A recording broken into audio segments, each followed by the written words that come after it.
CCCR, or Centre for Creative and Cultural Research, investigates the ancient, innovative relationship between social culture and creative production. Based in the Faculty of Arts and Design at the University of Canberra, we generate scholarship and artwork in a wide array of humanities, social science, applied and creative disciplines. You are listening to a fresh presentation from the CCCR's Culture and Creativity Seminar Series. To learn more about the Centre's work, please follow the links in the program notes. This podcast was recorded on the unceded lands of the Ngunnawal and Ngambri peoples.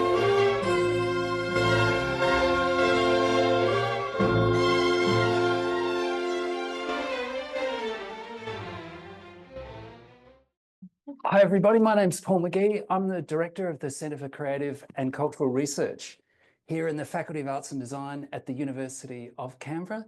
It's great to see all of you here today. Just so you know, these seminars are running every Thursday, 12:30 to 1:30 during term time. Always feel welcome to turn up. We love seeing new faces here. I hope you enjoy the talk to follow. I want to start by acknowledging that we are here on the unceded lands of the Ngunnawal and Ngambri people. I pay my respects to all Aboriginal people present and all elders past and present. So today it's my pleasure to introduce Associate Professor Alison Wain. Alison is an Associate Professor in Cultural Heritage here at UC, teaching materials conservation and heritage practice. Her research focuses on the challenges of preserving and interpreting engineering, industrial and science heritage, and the importance of recognising the intangible heritage of culture, skills and changeability connected with and embodied in machinery heritage. Now, Alison today is going to talk about an object that is very dear to my heart, having staged many creative writing workshops in front of this item over the last 2 decades. And very eagerly looking forward to hear what she has to say. Please join me in welcoming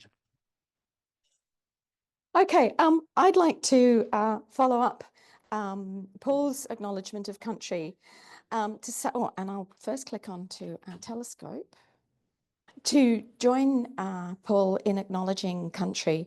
And I'm going to talk today about the radio telescope that sits in on the UC campus, with which we can look into space. And I would like to acknowledge Australia's Indigenous astronomers, thank you, who have looked into space for millennia. And it's just wonderful to be able to follow in their footsteps. So first up, now I'm just going to start with a little disclaimer. Radio astronomers hate me calling this a telescope. And they use the term antenna. And that's because this telescope, it might be quite big, but it's actually just one sensor. And a telescope can actually have lots of sensors. You know, you see images of arrays of dishes in deserts in Australia and South Africa and whatever. So those, and they can all work together, forming one big telescope. So this is really an antenna, one sensor, but everybody who's not a radio astronomer thinks of it as a telescope. And for everyone else, antenna sounds like something you sit on the top of a 1970s TV. So today I'm going to call it a telescope. Sorry, astronomers. Anyway, today I want to talk to you about what I and a team of wonderful people are trying to do with this telescope. And start with, and then I'll actually go on to talk about some implications, or I think some lights that it's shedding on another aspect of research that's of a lot of interest to me. But starting with the telescope, this is a big practice-based research project. We want to get control. So first of all, that dish section, and this big dish section is not under control. Now that's not a standard thing. That's not a normal way these telescopes operate, and it makes it a bit dangerous. So the first thing we want to do is to get control of it and stabilize it and make it safe. And then the second thing we want to do is to reactivate it and make it usable, make it something that we can do exciting things with. And the reactivation, the control and the reactivation is a research project because we don't know how to do that yet. And I'm also the other thing I'm using it to think about is the challenges of interdisciplinary projects, which I'll get to a bit later. We want it to have impact because we want to start using it again. And we think that it can have all sorts of different uses. So things like students and projects and experiences.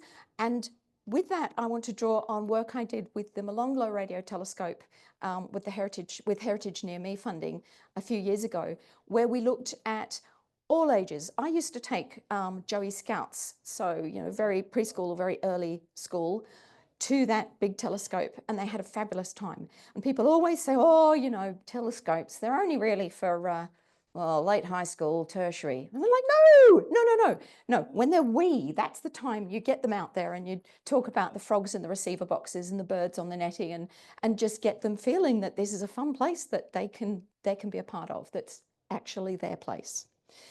And I'd love to also extend it perhaps to University of the Third Age and all ages and stages in between.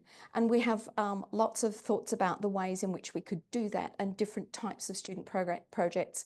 And even if we can get it back online, and if we can get it on so that it's uploading data, it's controllable and uploading data through the internet, students in other countries and other hemispheres, well, our other hemisphere on this globe, could use it too. We could have collaborations between schools in different places. We can use it for new sorts of radio astronomy research. I'd love to use it to look at heritage objects in space and radio dark sky pollution.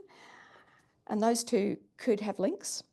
And potentially to have some commercial users, including perhaps international ones, because we do want to have an income stream for this telescope to provide for maintenance of a booking system and a website, and perhaps some people to come and help people actually use it, like students. So, useful information, it's near if you don't know where it is, it's, where the new hospital is on the UC campus on Thirawiri Street. It's just on the corner where Pantawara Street meets Thirawiri Street. And it's just tucked up on the hill behind some trees. So you don't necessarily see it if you're looking out for it. It was made by a company called Scientific Atlanta, an American company. It's got, the dish part is 10 meters in diameter, so it's quite a big instrument. And to compare, one of our team members, Duncan, yeah, thank you. Oh, sorry, go back one. Duncan Campbell-Wilson has recently developed his own 2.4 metre dish, which he's made from recycled materials. This recycled theme will come up again, to make observations of the Vela pulsar, which is a rapidly spinning star. And that's actually just been published in publications of the Astronomical Society of Australia. So perfectly professional, peer-reviewed research. So our telescope is quite a bit bigger than that. Our dish is quite a bit bigger than that. So it has more power, more receiving power, perhaps if we eventually get it transmitting, more transmitting power. So why have we got it here? So it first got installed in the Aurora Valley after NASA left. A lot of people think, oh, it's one of the NASA telescopes. It was involved with the moon landings. No, it wasn't. Got there afterwards. It was owned by the Department of Communications back in the day. But it was a bit of a lonely site after NASA left, and they had some vandalism. So it ended up being moved to UC under joint ownership. And then it was used for teaching and research, mostly in engineering, satellite tracking, communications, until the end of the mechanical engineering degree at UC in about 2005. So it goes back in the Canberra area almost 40 years. Second question, why am I talking about it and not an engineer or an astronomer? Well, it got left unused after the end of the degree. It got vandalised again, and it ended up just swinging in the wind, not under control, which I was talking about before. Nobody really had any interest in it for a long time. And then in about 2019-ish, FAD started to see some cultural opportunities. Particularly one of those poets, Jen Webb, started thinking about it.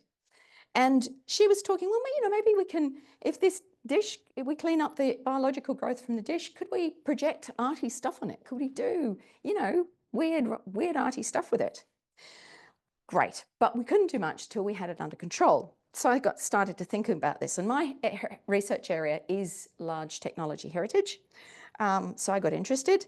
And as I said, I'd done an earlier project on a radio telescope, a different type of telescope with New South Wales government funding. And I was looking to see if I could develop community uses for the Molonglo Radio Telescope near Hoskinstown. So we'd been thinking about all those things I was talking about before. Heritage students maybe using it in site work, looking at large machines, how do you assess them, how do you condition report them? Things like robotics. We do have a robotics and electronics areas in our science faculty here. Could we use it for students working in those areas? Discover UC days. I mean, yes, we don't have an engineering degree at bachelor level, but it would be an iconic experience for students. They could come and do something heritage-based or arts-based and just remember that day that they had at the telescope. And I'm pretty sure it'd stick in their mind more than the usual round of touring classrooms and lecture theatres. And of course, you know, poetry. Anyway, so this thing started snowballing. People started to put me in touch with other people. But interestingly, I found that a number of organisations had considered reactivating it before, but they'd all sort of gone away saying, oh, I don't think it's worth it. But I began to see a pattern of some common assumptions. One, that it had a lot of corrosion on it, which I don't think it does. It does have bits, but it doesn't seem to have anything major. And that's just a closer shot of some of the guts just below the dish. And as you can see, there's a bit, but it's mostly around individual fastenings. It doesn't look as though there's any major corrosion in the body of the thing. And people assumed it was going to cost millions to restore. Well, I don't know, talking through it in some depth and looking at the technical manuals, we think actually we could do it for a few $100,000. And people said it couldn't compete with modern instruments and wasn't useful in today's world. But I go back to Duncan's instrument at 2.4 metres. It can be useful in today's world. So, okay, in 2023, I worked with Platypus Research and Engineering, who are a company. Their CEO actually worked with this back in the day as a student and held a candle for it. And they're interested in using it, or the possibility of using it for satellite tracking. So we had a tilt at the ACT Priority Investment Program and seeing if we could get a grant from them. Wasn't successful, but the process meant that we ended up with the bones of a business plan and an estimated budget for restoration and reactivation. So moving on, and that's some of the, there's me on the end, Duncan next to me, David Pilford, who is interested in helping students use this, Jason Webber, who used to be at the university and has been the person who kept the technical manuals safe over many years. And then there's James and Demetrios from Platypus, and that's Jade at the side, who was taking this photo, but I slipped her in because I took a photo with her, and it said, sort of, you know, that's deep fake. That's deep fake. Okay. So we fast forward to 2024, and we had some students do an internship with me and Duncan to scope plans for the first stage in more detail. And that's Mudar on the far left, and Eleanor, stick your hand up, Eleanor, and wave, who's still working on the project with us. And Astrid wasn't there that day, and I can't find a photo of Astrid on the site, so whatever. We had a group of us working, and it was really fun. We'd hoped we might get to the stage of actually doing the capture process, getting control of the dish and logging it into position by the end of the year, but that didn't happen. But in the process, we learned a lot about the telescope, a lot about the importance of interdisciplinary thinking and of iterative learning in questioning assumptions and focusing in on the object and in on the situation in front of us. And the relevance of the concepts of reduce, reuse and recycle. And in fact, we began to think about the relevance of this to some of the UN Sustainable Development Goals, particularly numbers 3 and 4. And we began to become aware just how many people hold a candle for this piece of Canberra's history and the amount of expertise and work and actual money they want to contribute. And here I want to give a big shout out to our wonderful funder, Gary Brooke, who came forward just before Christmas and said, I would really like to help with this project. And that's been awesome because it's changed what we can anticipate doing. So much. We began to realise the possibilities of reuse and recycling so much that we've called the project Upcyc, which neatly has the letters U and C in it. So, you know. Anyway, we started looking at the benefits and challenges of repairing this asset rather than chucking it, thereby leveraging the already sunk capital. And Duncan estimates that to put that to buy it and to install it, because there's a big thunking piece of concrete underneath it, and to put together the site hut and everything now would cost, he reckons, about $10 million. So it's an asset that's worth doing something with. It's also an asset that will cost a lot to be decommissioned. So it's much better to actually do something with it. But also we started realizing that as well as preserving an asset, we could preserve and transfer skills of working with large old machines. And Duncan had already had the experience with the Molonglo telescope that engineering students at tertiary levels were not having a lot of opportunity to learn how to work on big things, because a lot of big things are in full production. You know, they can't be taken out while somebody learns the ropes. They can't accommodate somebody working to gradually absorb an understanding of how this thing works. So that's one real advantage that we can do with this. It's not a cutting edge machine. Yay, doesn't have to be full steam ahead all the time. And then the possibility of enhancing things like this with new capabilities and meanings and making them relevant in new ways, because the difference between a painting you can hang on a wall, even quite a big painting, and a big machine that, you know, sits on a concrete pad, is it takes up space and you need to maintain it. That's the problem with it now. So it needs to be current in this day and age. It needs to have relevance and be something that people can use and something that people can build into their own lives and come to love, so that you send that community of interest forward. And that was one of the problems actually with that we felt with Molonglo, was that people mostly just use it remotely, and therefore the community that knew it in person and that loved it was just, well, retiring. And this one is different because it's right in the middle of town. It's not out near Hoskins Town, which is difficult for students to get to. There's a bus that goes past it. So it's super accessible. And so therefore that community, it's a really viable thing.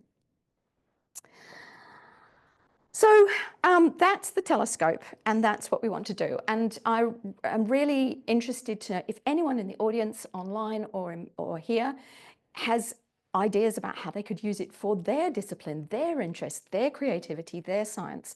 I would love to know, because how we actually do that reactivation will depend to some extent on the users who come forward, because we can do this in several different ways. We can tailor it to different uses with different receivers and different processing speeds and this and that and the other. So to some extent, where we go with it will depend on who puts up their hand. So I'm just going to move on now to that other aspect that I mentioned, which is that this is a very interdisciplinary project, as we've set it up, as I've talked about. But I've noticed over the years, and particularly with one recent example, that there's a real difficulty in demonstrating excellence in interdisciplinary projects. And by that, I'm not talking about whether the projects are of value, whether they're worthwhile. I'm talking about how they can be appropriately evaluated so that people have confidence in them and they're happy to support them. And the recent thing that's got me thinking about this big time is that I recently got an ARC Discovery Project grant for about the most interdisciplinary project I could possibly have put together by going, I'm pressing the no, it's not interdisciplinary button. It felt so wrong. But I was being told, and I'll just move on to a slide about it. Ah, yeah, that's what I said. This one. Because I was being told by ANU and UC research officers, and by a number of experienced colleagues in this space, including Tracy, who walked in just a moment ago, and I think Jen, and colleagues at ANU as well. Interdisciplinary projects are not getting up. So say it's not. And I ticked that, and I printed out the thing that I submitted it. I printed it out and sent it to all my CIs, and one of them came back and said, "You said it was interdisciplinary. You said it wasn't, but it is." I said, "Okay, it's okay, it's okay. I was told to do this." But yeah, how weird is that? This project has got rock art, culture, geochemistry, lasers, and robotics. Get a lot more interdisciplinary than that. So what's happening here? So I've been thinking about it because we have had some similar challenges with the telescope, because it's a bit interdisciplinary, because it's non-standard, and I'll talk about that in a minute. But in an interdisciplinary project, by definition, you're going off-piste. So to inspire confidence, you have to some extent, ring the right bells with people, with relevant communities of practice. You have to be able to help people recognise the worth of a non-traditional vision, and you have to help people recognise that routine ways of assessing excellence, and sometimes excellent is safety, are relevant, but they're not necessarily all that we need. And that excellence and safety in an interdisciplinary project may need to be achieved by non-standard procedures, because standard procedures don't really apply, or don't totally apply. And I'm just going to say, you have to really have to achieve standards of excellence and safety that are equivalent in aim and outcome to traditional ones, even though they might be different in substance. You can't just say we won't worry about these. But you're also, I'm coming to realize that I need to provide, or we need to provide, bridges to help people understand how to evaluate non-standard approaches, especially when they're coming new to the project. For instance, grant assessors are new to each project grant application that they read. So how do you bring them on to understanding this? And talking to Kate Clark, a colleague, who's done decades of work in sort of policy and grant assessment and so forth. She's on a committee in the UK, which is especially looking at interdisciplinary grants and evaluation. And what she's seeing is that what happens is that a grant gets sent off. It may be sent in as an interdisciplinary grant, but then it gets sent off to disciplinary specialists. And what they're saying is, oh, I don't think that's very detailed. It doesn't go into this and this and this. No, I wouldn't fund that, not in my discipline. Okay, goes on to off to the next one. Who says much the same thing? So you come back with probably mostly negative points of view. Well, you know, it's okay, but I don't think this is really great. But nobody is actually looking at what's the interdisciplinary cohesion like. The grants are not scored on that, because most people are not expert in that. So I'm going to give you an example of something that I handled really badly back in the day. And that's when I was working at the War Memorial, and we were going to put our 52-ton Centurion tank on display in Anzac Hall, which now, of course, has not been reused, though it may have been recycled, but I have my suspicions. And the director wanted the barrel to be up in the shooting position. He was a military man. And so we had this issue that my conservation mechanic was saying, they're not meant to do that. They're not meant to sit there for 10 or 15 years, he thought, with the barrel up in an up position. They do that while they're shooting, and then they're lowered down to a rest position, sitting on a support, and that's where they're stored or travelled.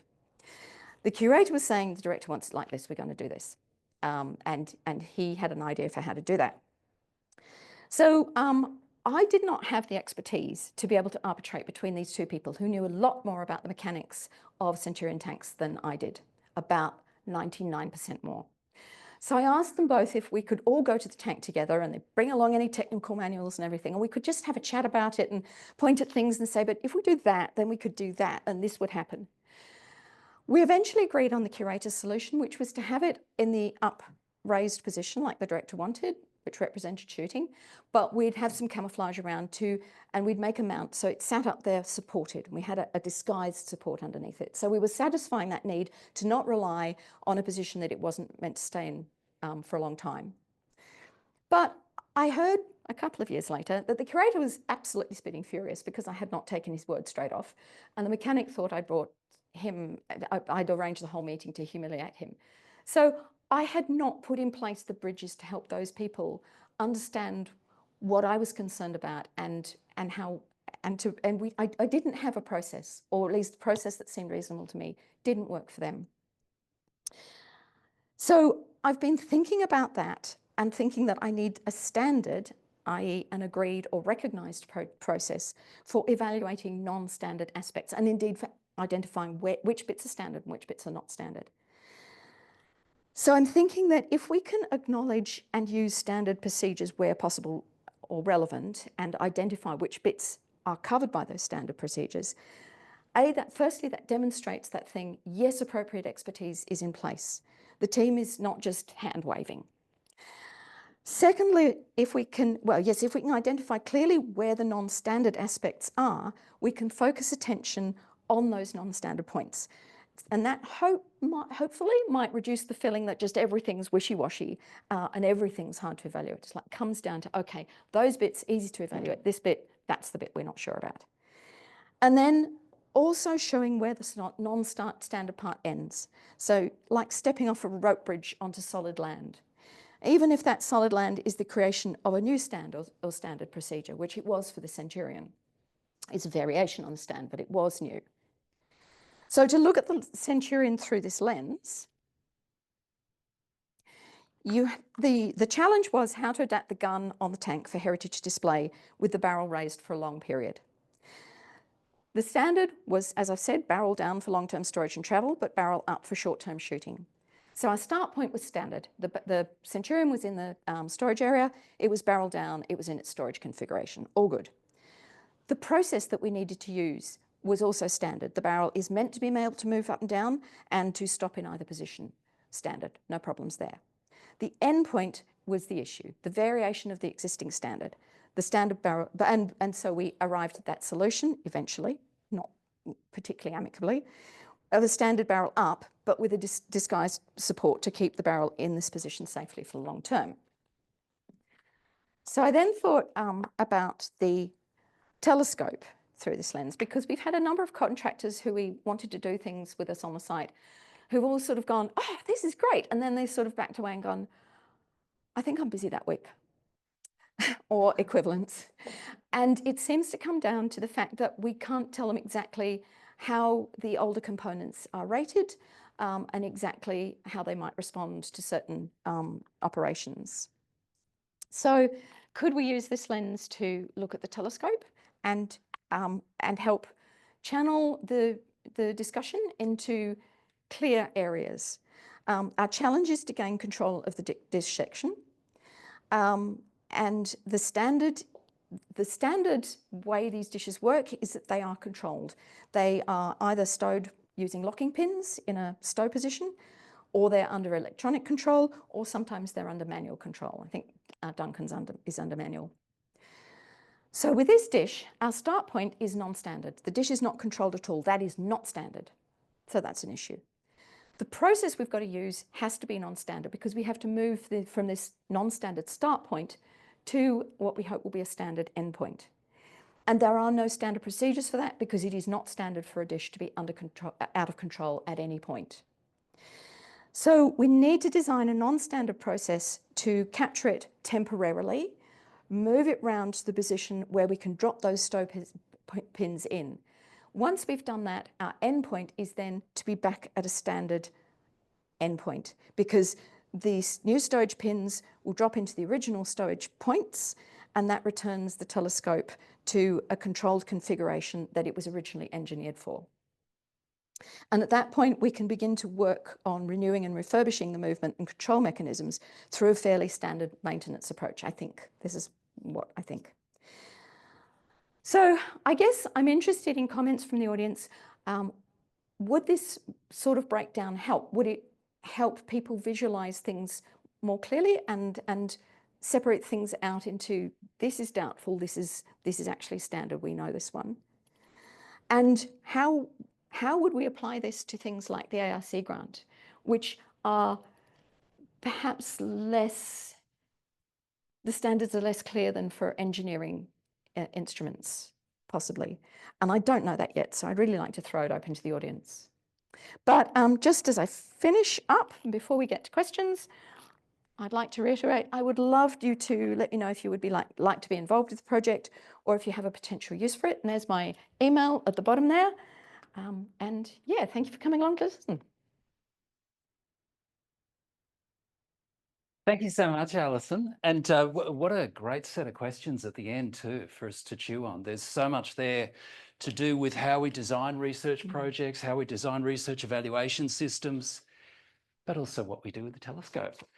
So I'm going to open the floor for questions and comments, and I'll also invite them from people online. With that said, any questions or comments? Thank you. I'm so pleased that the project is still happening. And I still have a fantasy of there being a projector mounted to the front and throwing up poetry and artworks onto the dish. It's the best dish in the world. Go and see it, visit it. It's just such a cool, gorgeous place to be. And I did want to, your interdisciplinary problems. In 2006 or so, colleagues and I put together an ARC grant to look at the relationship between art and human rights in Asia, Asia and the South Pacific, coming out of the Asia Pacific Triennial. And museum studies rejected it out of hand. So we did it again and put it into art history. They rejected it out of hand. We tried sociology and they said, gee, that sounds interesting. And they funded us. And I think because sociology, there's no actual expertise in art or art history or particularly human rights because they know about it, but they're not like lawyers. So maybe going completely outside the disciplines involved to somebody who might be an interested user could be an answer until we can blow up this obsession about everyone must do interdisciplinary work. No one can do it. Yeah, I think you're absolutely right. It sits in the interstices. So if you find someone who's interested and also sits in the interstices, they might see more value in it than people who are just not seeing what they expect to see. But yeah. I was thinking as an addition to that comment that in that perfect world where we can redesign the ARC, wouldn't it make sense to have one assessor who's not from any of the disciplines at all that are involved, who can actually have an intelligent but totally external viewpoint? And correct me if I'm wrong, I thought they did do that sort of thing but maybe it is sort of, I'm not sure. Actually, if someone else that knows more about this process might be able to help me with that. Karen here. Mine's completely different. I'm looking at a community perspective, and I think there's room there for friends of the telescope and getting community participation. You'd be surprised how many old engineers, air traffic controllers, I'm married to one, those types of things that may be interested in helping this and giving it more information and more visibility, I suppose. Yes, actually, that's something that our funder Gary has mentioned, and he's really keen on the idea of a Friends of the Telescope. So it's something that I'd love to do. Haven't quite found the time yet, so I'll have to find an interested person to come and do that. But what we are really finding is that lots of people are interested in coming on board to do things like that, to do things in their area of expertise, which may not be. Yeah, great idea. Hello, Sean, sorry for interrupting before. Have you thought about approaching other universities that might specialise in radio telescopes like UTAS? Yes, I actually should have mentioned them too. We have Guy from UTAS, and we have Ed Cresens and Edwin Peters from UNSW on our Brains Trust, and very interested in any other universities that are interested in participating. Also, I've talked to Alice Gorman at Flinders University. She's really interested to use it for space heritage work when we get it reactivated. So yeah. Is there one online? Yes. Hi. So I don't know if this works. I was going to say something. Kate, I'll actually read it because your voice won't go into the recording. So Kate's written the UKRI criteria. So that's the UK Research Institute, roughly RARC, plus NHMRC. Criteria do assess interdisciplinarity, including how the project has been developed. Each discipline will benefit and how projects will be delivered, including the process and bridges Alison described. It is genuinely challenging to evaluate when you know about one bit and not others. So it's more of a comment, I think. yeah, yep. Reflecting your point. There's one underneath as well, I think. Yeah. Mick Chisnell, I accidentally discovered it on a walk. Oh, is there a further? Oh, yes. I accidentally discovered it, the telescope, on a walk and couldn't believe it. Rather than standard-based, what about role-based approach around innovation? Interesting. I was thinking about standards because that's what's coming back around the machinery projects as a real point where people are very concerned. They are required to meet standards in, contractors are required to meet standards in their work and in the work they do and anything that they sign off. So I'm really aware that they are concerned that they have to be able to meet those standards. And if they don't feel that they can say, yes, I've met this standard, then that's a real difficulty for them. But it's, so an innovation approach, I'd really like to explore that more, but I'd have to think through how that would help with this particular issue. Alison, can I ask you what I'm going to call a technical question? Yep. When you say that the dish is not captured, what does that mean? Like, I've noticed that occasionally it moves around, seemingly. So it does just move with the wind, but... and it can flip over, so from one side to the other, or it can actually twizzle. I see. It just does those. It's got a couple of stop points where if it goes up and then comes down really fast, it will bang into those stops. So it's got, and it seems to still have some resistive braking. You can hear as it moves round. There's, it's not just swinging. There's some noise there. It seems like it's got some of that left. But yeah, until we can get into the innards, until we've stopped it swinging, we can't climb up and get into the innards because it's dangerous to do so. So yeah, that's all a bit guesswork until we've done that. Thank you. Yeah. And thank you. David Stevens. I'm here representing Platypus Research and Development today. I have quite a history with the University of Canberra. I was actually did a graduate diploma in electronics back in the early 1980s. I then became a lecturer in computer engineering here at the CCAE, which then became University of Canberra. And I was actually here when the telescope was installed. So yeah, it's close to my heart in a sense. I didn't ever get to actually use it, but James, the director of Platypus, did in his degree, and he's quite disappointed not to be here today, by the way, Alison, but anyway. But I'm wondering about Questacon. I mean, this represents a fairly, close by, high tech in a sense. I mean, I know it's quite an old telescope, but has there been any approach to Questacon in terms of perhaps this being, no pun intended, a satellite location for Questacon? no, we hadn't thought about that, but that's a really great idea. Thank you, David. Yeah, we could definitely reach out to them. I know George Bailey from the War Memorial, who I know well, has contacts there. So right, yeah. So I'm just thinking about, because I actually did some work for Questacon back in the late 80s as well. Anyway, had my fingers in lots of pies. And the other thing that James did ask me to mention to you is that apparently there are a couple of dishes at Marsfield, the CSIRO in Marsfield, that are in need of attention from historians. I believe they're not actually operational, similar to this one. I don't know whether they're captured or not, but anyway, he just said that there might be of interest from a historical point of view. Yes, I think Alice Gorman did an assessment of those actually. Okay. But yeah, we could ask her. Yeah. Yeah. Okay. Anyway, Platypus R&D is very happy to have been involved so far. We hope to continue that involvement as well. So, Excellent. Thank you, okay. David. Thank you. See, Kate's got a further comment and then we'll go across to Denise. Public policy appraisal in issues such as transport provision grapples with the conflicts between engineering approaches and concepts of social, economic and environmental value.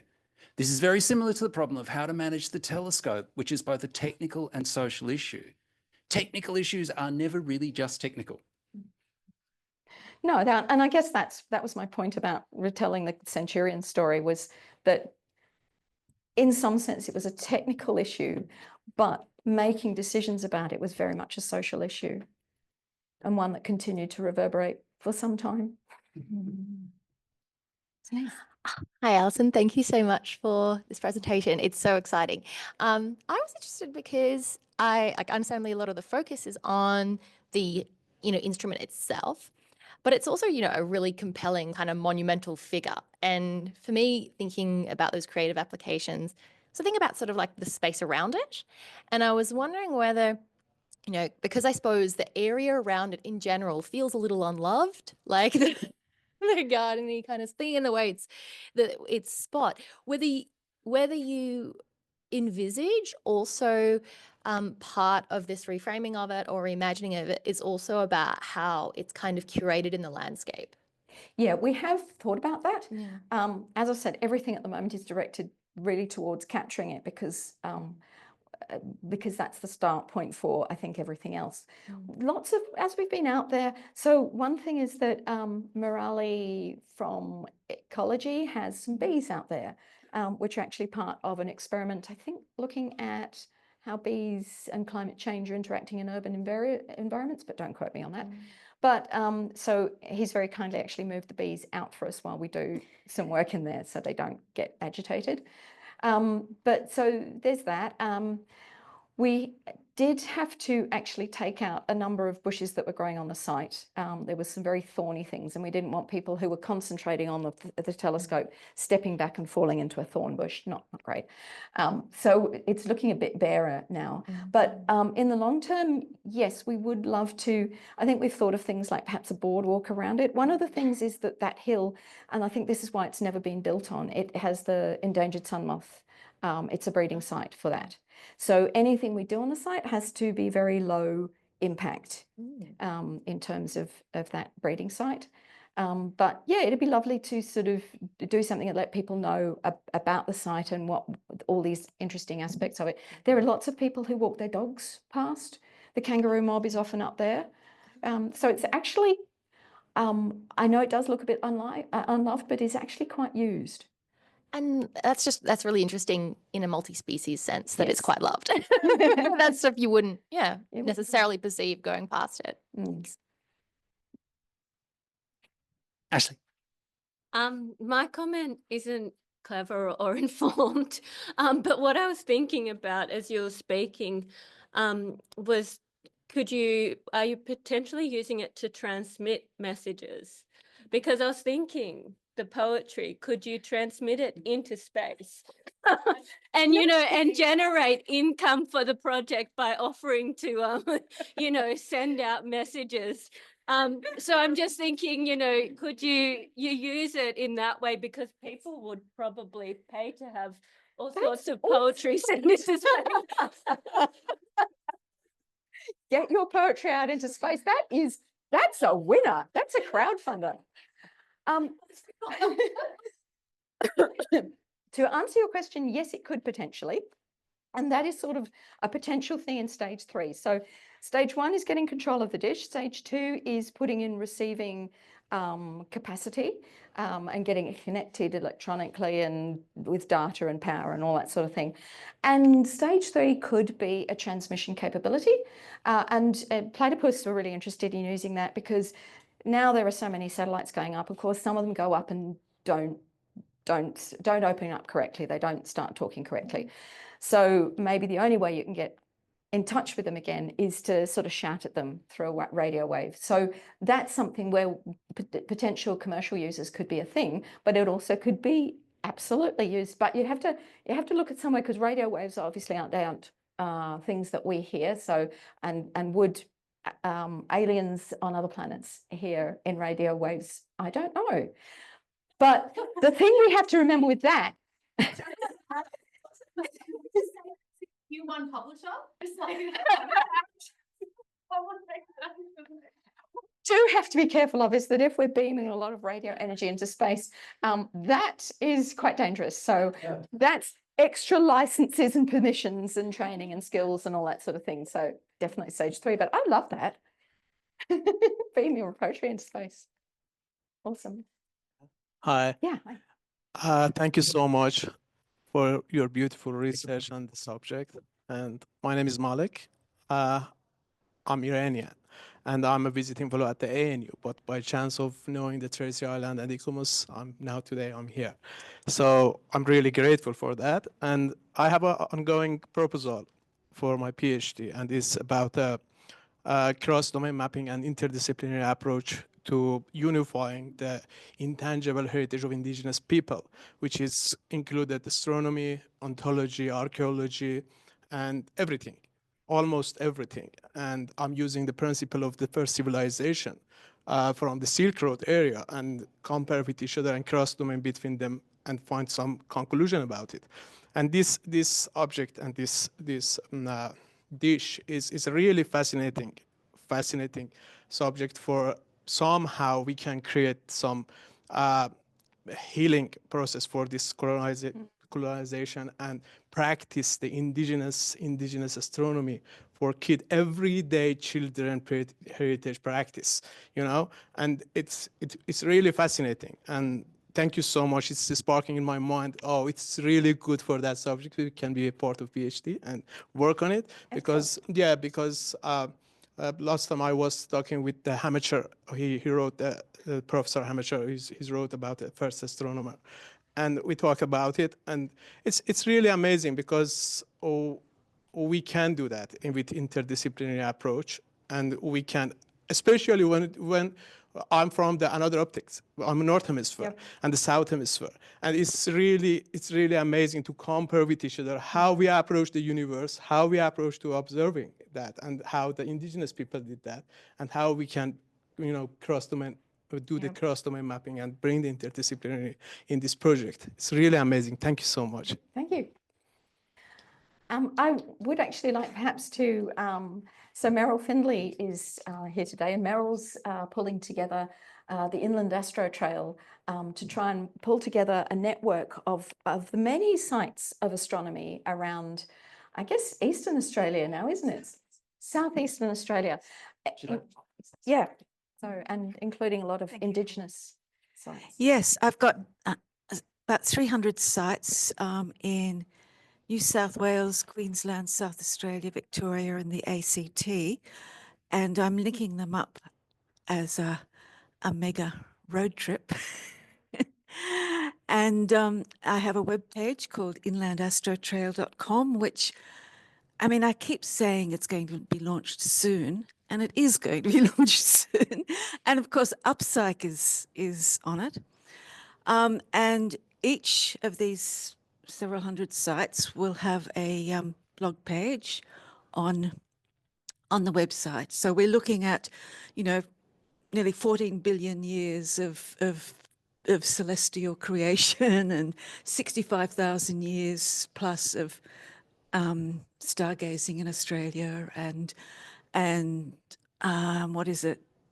A few billion years of evolution on planet Earth.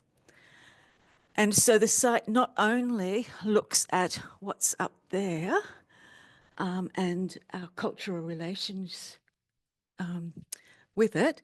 For example, I have some of the ancient Sumerian and Irani sites, but we don't have actual physical places in Australia to look at those.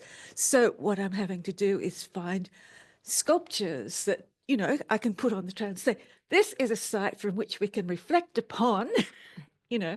I'm a writer and mine's about telling the stories of this. So thank you, Alison, and I look forward to getting Upcyc onto this website.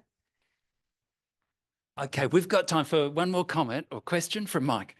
Thank you very much. This is just delightful, both the subject and the way it was presented. So thank you for that. I'm just sort of interested in time, and this is like a time machine. Its past life was looking back in time and could see what was previously there. And the further you look back, the further you looked in distance, the further you looked in time. And now we have this point in time, and now we're building both an archaeology and a history of its time, and now we're building a history of the time in the future. And I love the thought of sending poems into the future of time. So I see this as a gorgeous time machine. Yeah, absolutely. Thank you. So when I fell in love with that and started talking to estates management who look after things, obviously I knew how to get Alison involved. And they said, oh no, it's supposed to swing, because if it doesn't swing, it'll break off. And then they said, oh, it'll cost $10,000 to get going again. It's not worth it. Oh, it's redundant technology. There's no point. And I kind of said, oh, well, whatever. And I went off to the graduate research school. Alison has kept going and kept going. And 5-6 years later, you know, it's taking shape. And so can I, A, say, well done you, it's fantastic. And B, all of us need to stick to our guns. Okay, we're going to bring formal proceedings to a close at this point. Thank you very much.